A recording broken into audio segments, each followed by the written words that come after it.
14th century vernacular literature.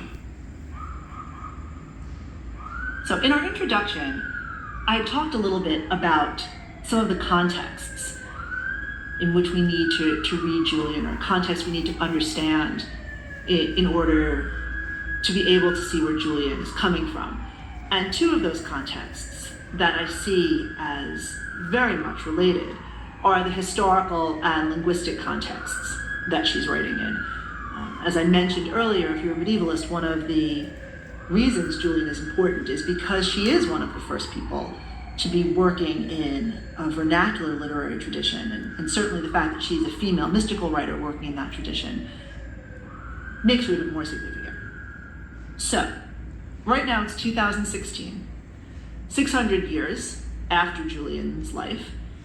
We just had Brexit, right, the referendum in which the UK voted to leave the European Union.